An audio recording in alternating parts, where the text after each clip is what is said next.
Nós leremos o Salmo responsivamente. Salmo 42.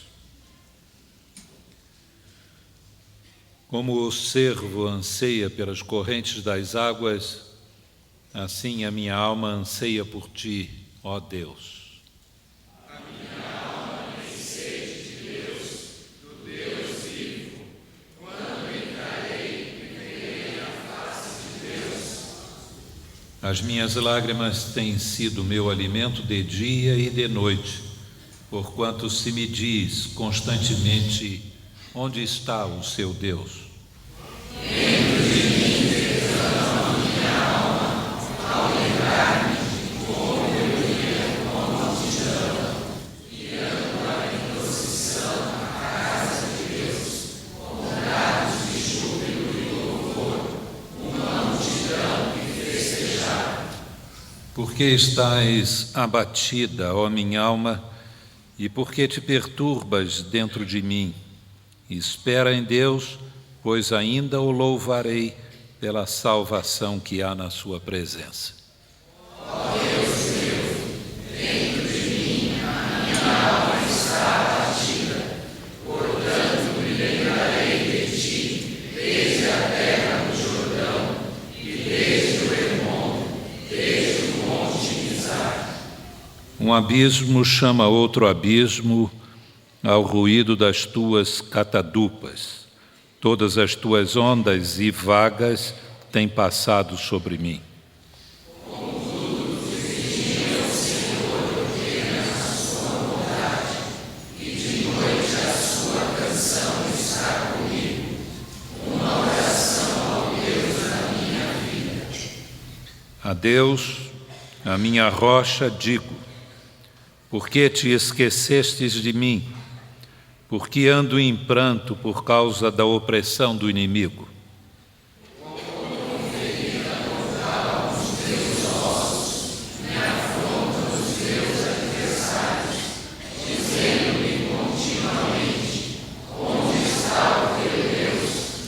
Por que estás abatida, ó minha alma, e por que te perturbas dentro de mim? Espera em Deus, pois ainda o louvarei. A Ele que é o meu socorro e o meu Deus. Ó Deus, abençoe em nossas vidas a Tua palavra. E para aqueles que estão percorrendo os mesmos caminhos e não conseguem, ó Deus, olhar para frente com esperança e fé, que a Tua palavra sirva de alimento e de bênção nesta hora. Em nome de Jesus. Amém.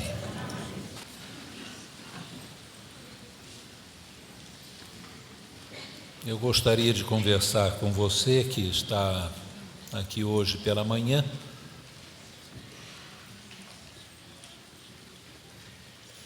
e que está num processo depressivo.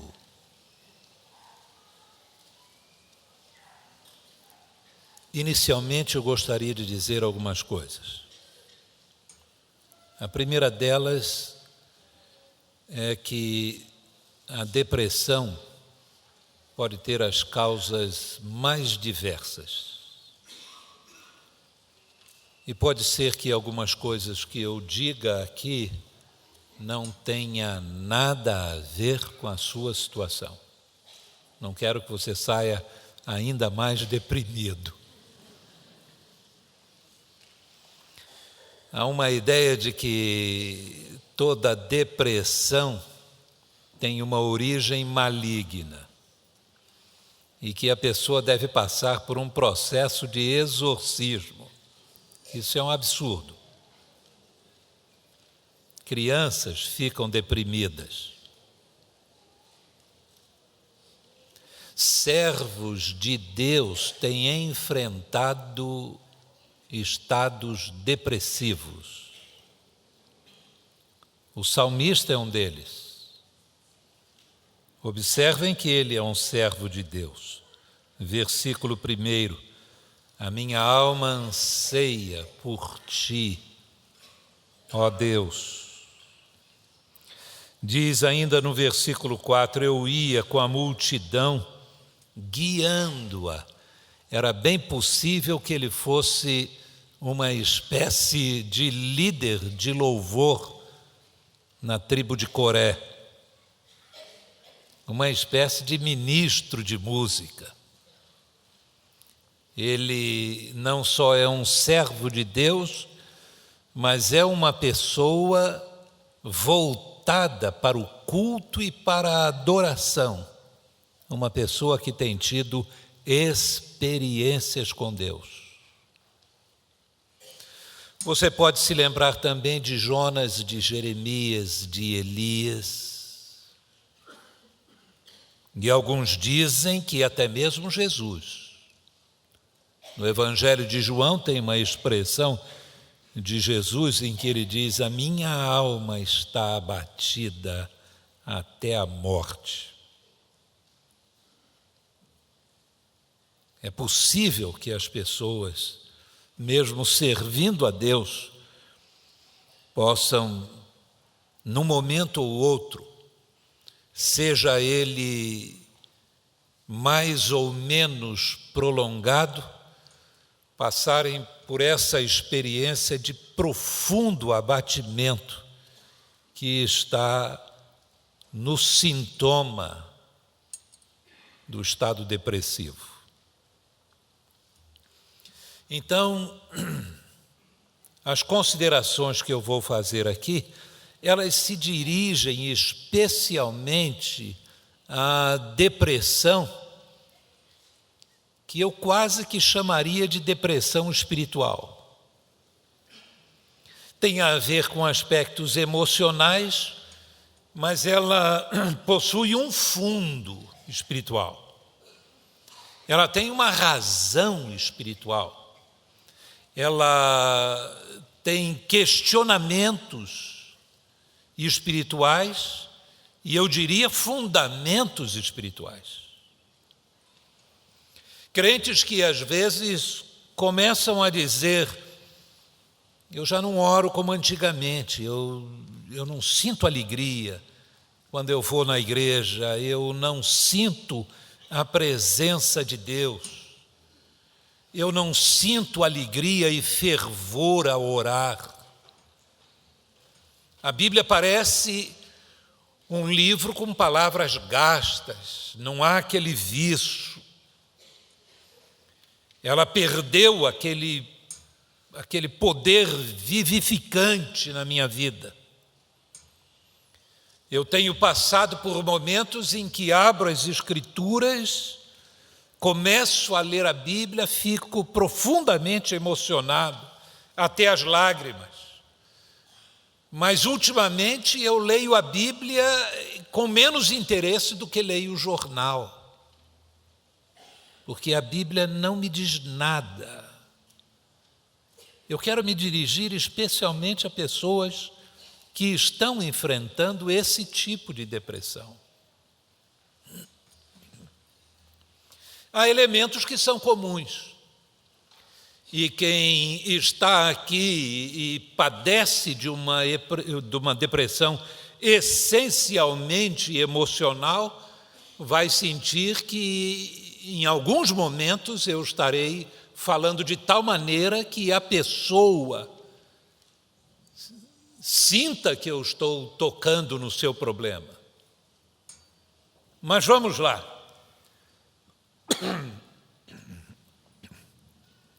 Em primeiro lugar, o quadro. Esse quadro depressivo é um quadro em que a pessoa se volta para si mesma.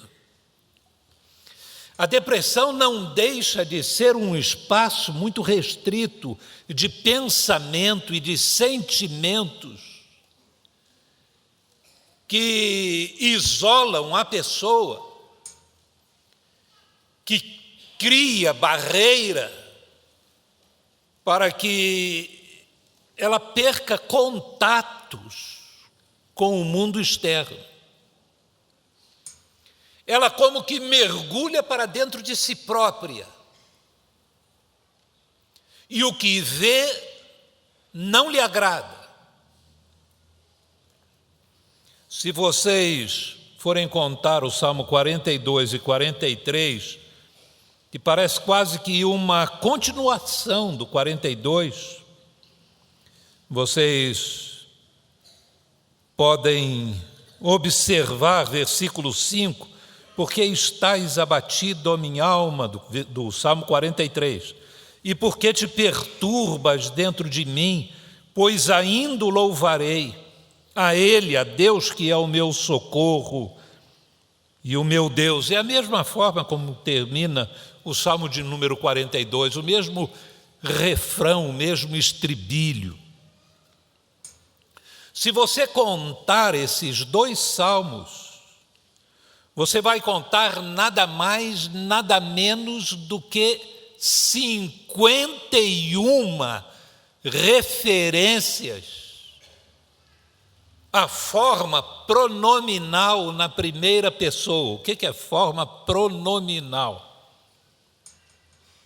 É o salmista se referindo a uma pessoa, e esta pessoa é ele mesmo.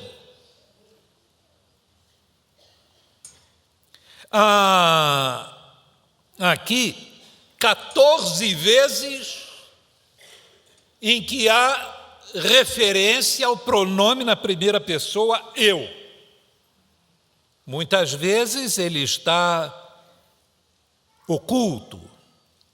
Ele diz, versículo 2, quando entrarei, vocês devem observar antes de entrarei o eu, quando eu entrarei,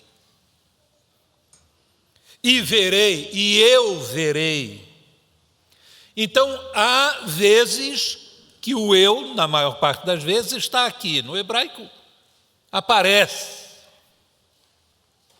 Algumas vezes o pronome eu, mas aqui aparece o verbo, mas ele está aqui. Você pode observar meu, minha, 21 vezes. O meu alimento de dia e de noite, a minha alma. Por que estais abatida, ó minha alma? E, ó Deus meu, e lá vai. 21 vezes ele está lidando com os seus sentimentos, com a sua fé, mas ele continua dentro desse espaço restrito dele mesmo. E aparece cerca de 16 vezes, me e mim. Versículo 6, ó Deus meu, dentro de mim, a minha alma. E isso é apenas um exemplo, mas você pode contar 51 vezes nos dois salmos. Em outras palavras, o seu raciocínio, a sua conversa, o seu alto papo é acerca dele mesmo. Não sei se é glória a Deus, meu irmão. Quando o indivíduo está falando e o que ele mais fala é acerca dele mesmo e se sentindo num miserê tremendo. É uma situação difícil que ele está enfrentando e há barreiras que ele não consegue transpor. A realidade mais tangível para o homem, não deveria ser assim, mas é a verdade. A realidade mais tangível é a própria pessoa.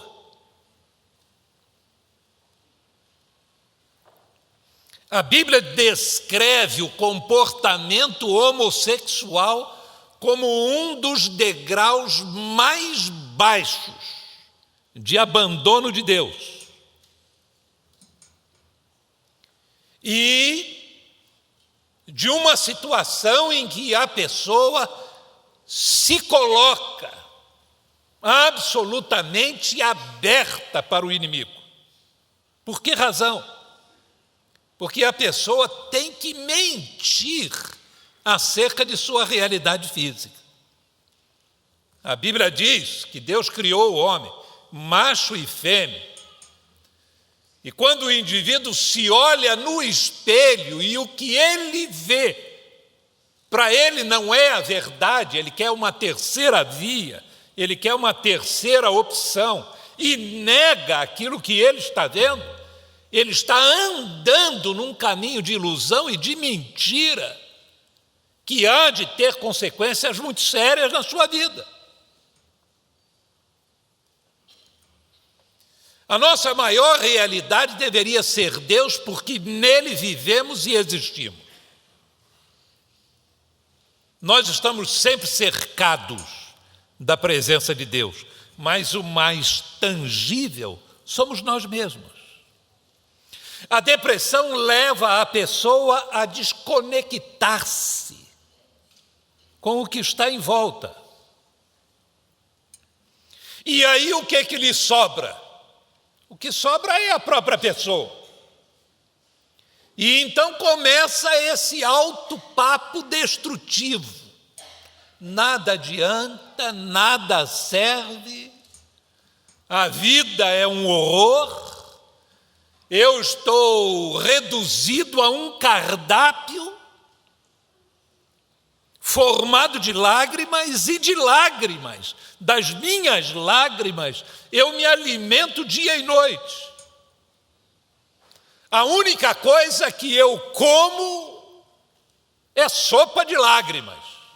É isso que ele diz no Salmo. E é uma situação em que a pessoa se alimenta de suas dores e de seu sofrimento. Podem imaginar a condição mais difícil que essa? Em que a pessoa tem que estar num processo de dimensionamento do seu sofrimento, em que superdimensiona as suas dores para alimentar esse processo terrível e destrutível. E às vezes isso acontece na vida espiritual. Não sei o que há comigo. Antes era assim, agora eu estou desse jeito. Eu me sinto o pior de todos os crentes do mundo. Às vezes nós agimos como se fôssemos. E se tivéssemos um concurso aí, você precisa ser um crente muito ruim para ser o pior. Tem que se esforçar muito. Porque o que tem de crente ruim nesse mundo não é brinquedo. Mas o indivíduo que não é tão ruim assim, superdimensiona a sua fraqueza, a sua maldade. Lá vai ele, nesse processo de ai de mim, coitado de mim, estou na pior, sou o pior. Mas graças a Deus, porque ele é crente. Porque, meus irmãos, se há uma coisa que acontece num crente, é que ele pode muitas vezes expulsar os outros da sua vida, ele pode desconectar-se da vida e perder o interesse na vida, mas Deus continua sendo ali a realidade na vida dele. Não consegue fugir de Deus. E 20 vezes este homem nesse estado menciona Deus, se refere a Deus. Se refere a Deus, na verdade, porque Deus está ali. Porque Deus orienta seus pensamentos.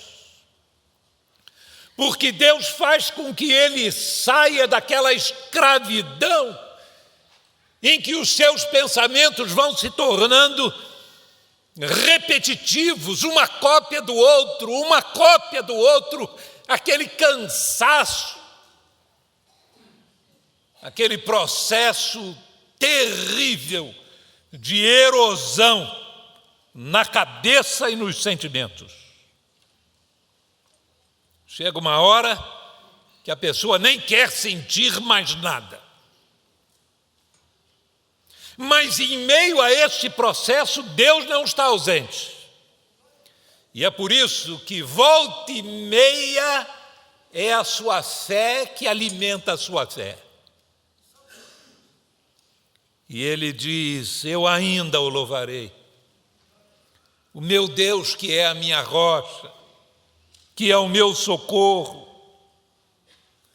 É por isso que de vez em quando, nesse alto papo destrutivo, ele diz para a sua própria alma: ó alma, espere em Deus. Porque Deus continua sendo esta realidade na sua vida.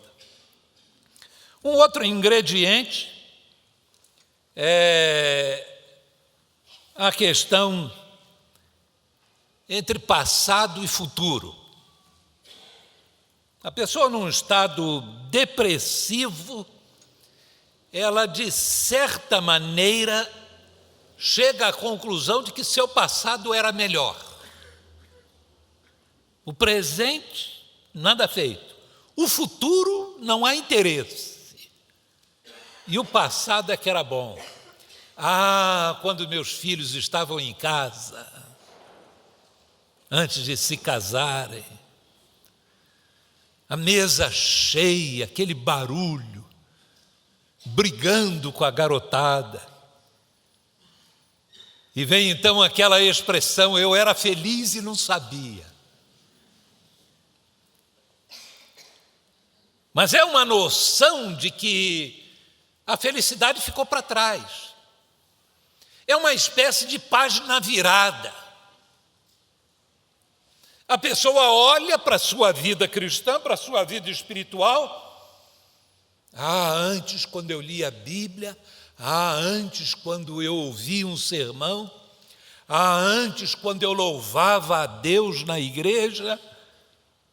O braço, os cabelinhos do braço arrepiavam.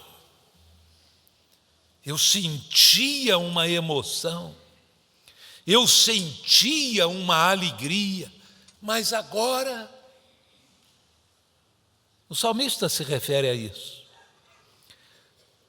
Quando eu ia liderando a multidão, guiando em procissão a casa de Deus, que maravilha.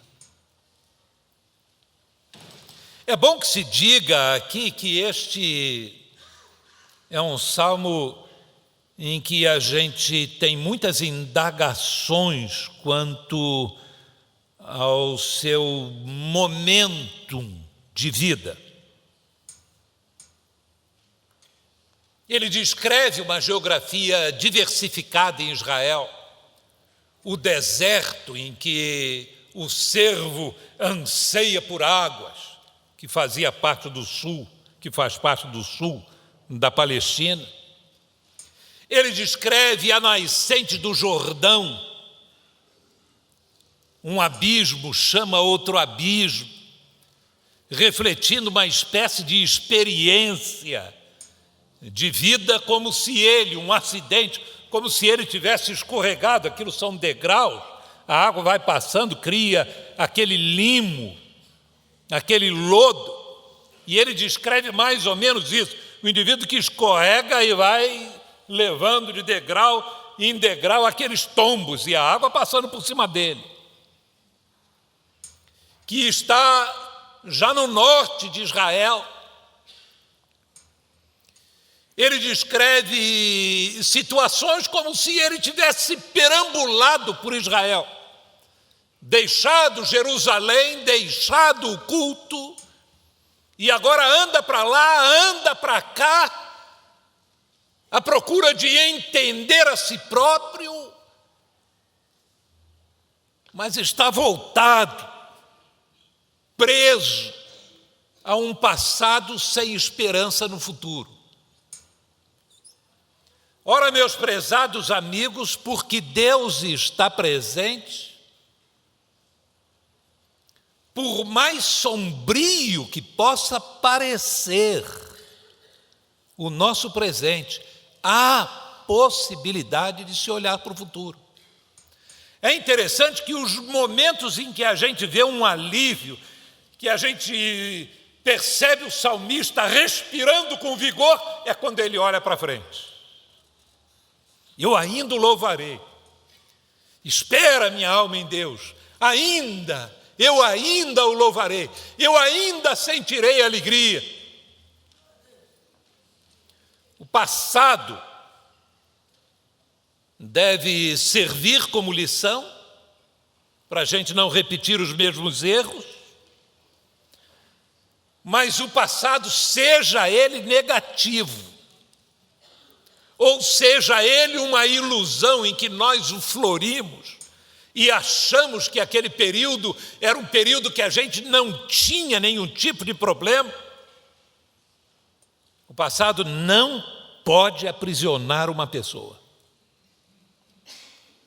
Nós vivemos este momento que está aqui, agora, este presente. O passado deve nos ajudar para lembrarmos o braço de Deus se movendo, mas para que nós estejamos fixos em Deus. Na compreensão da fidelidade de Deus, de que ainda que a gente não esteja vendo o braço de Deus se mover no presente, Deus está se movendo, Deus está agindo, Deus está fazendo. E o futuro é nosso amigo. A terceira coisa que eu gostaria de dizer é que se nós queremos dar um passo adiante, a gente tem que parar de questionar e começar a crer nas promessas de Deus. Salmo 42 e 43 tem 7 vezes a pergunta por quê. Você já observou que quando o homem insiste em perguntar por quê, quanto aos tratos de Deus, quanto à maneira de Deus agir, que Deus não responde? Jó leva capítulos inteiros perguntando a Deus: por que isso? Por que aquilo? Por que é uma pergunta embaraçosa. Quem criou filhos sabe disso.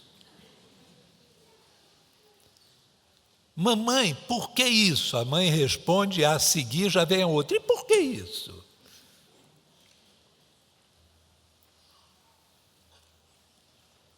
Mamãe, por que vovó não aparece mais? Porque Deus está abençoando seu pai. Ele orou e pediu isso. Mas por que papai pediu essa bênção? Aí lá vai.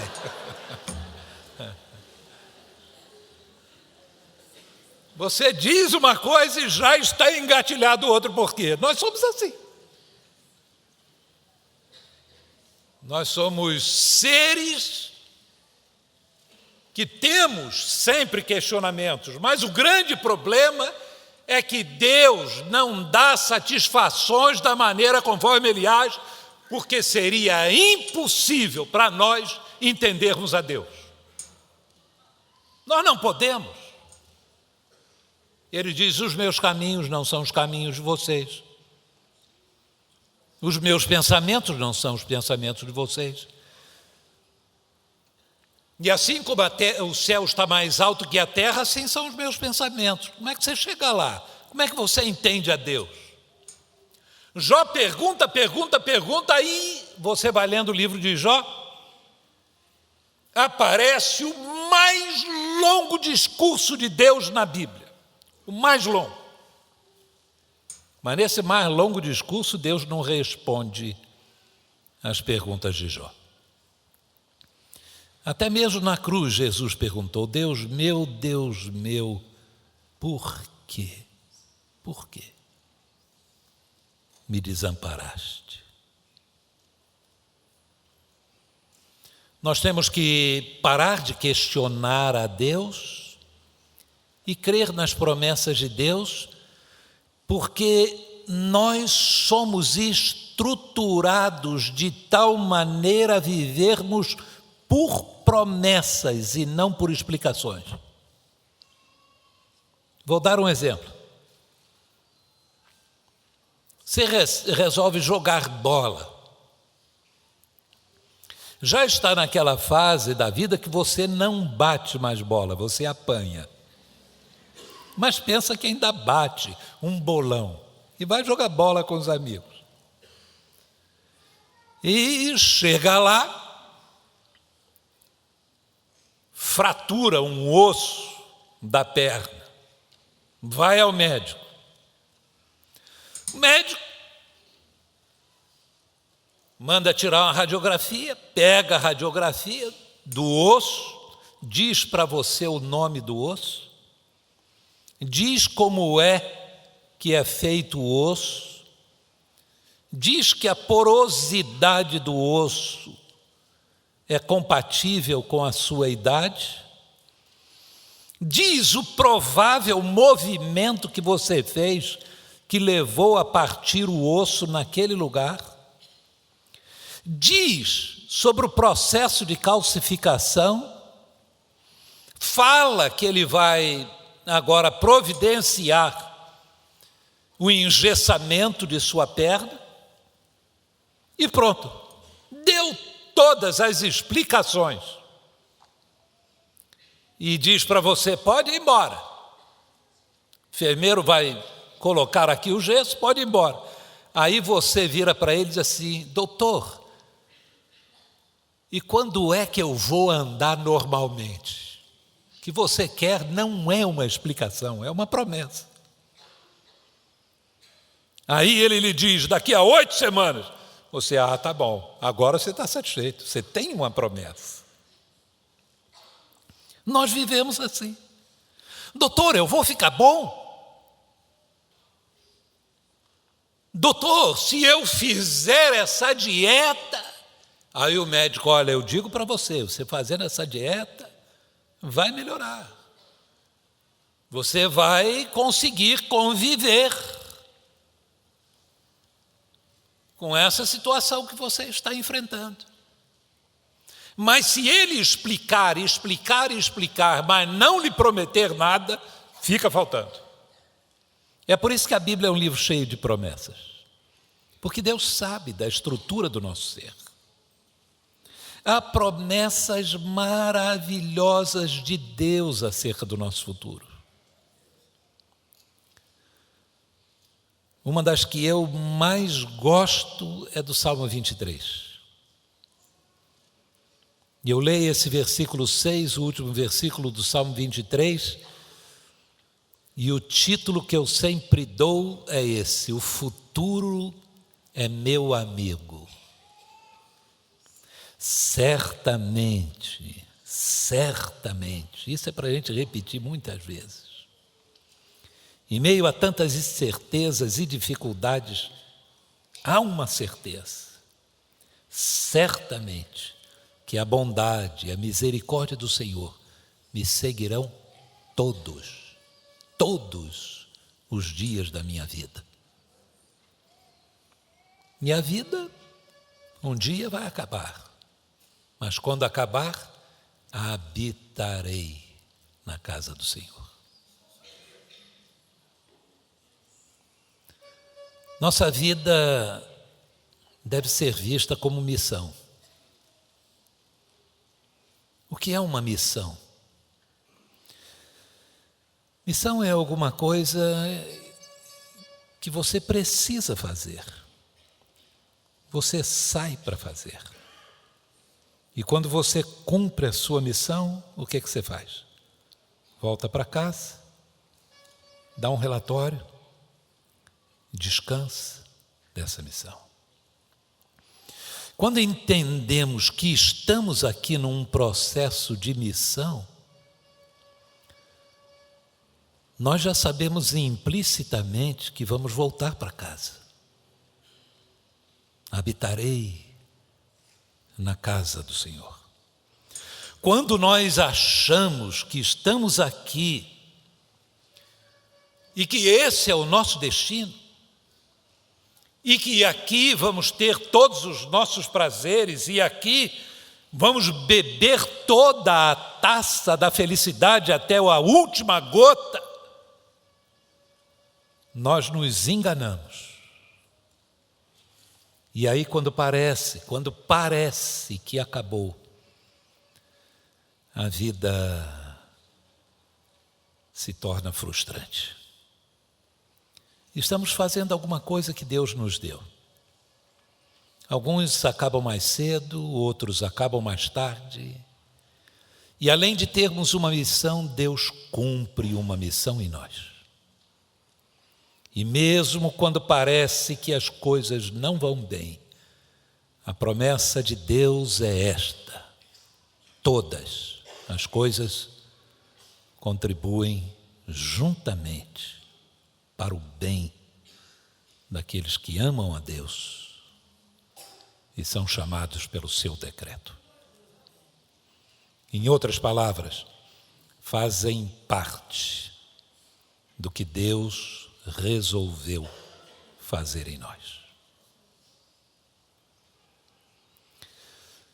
Olhe para trás, busque ver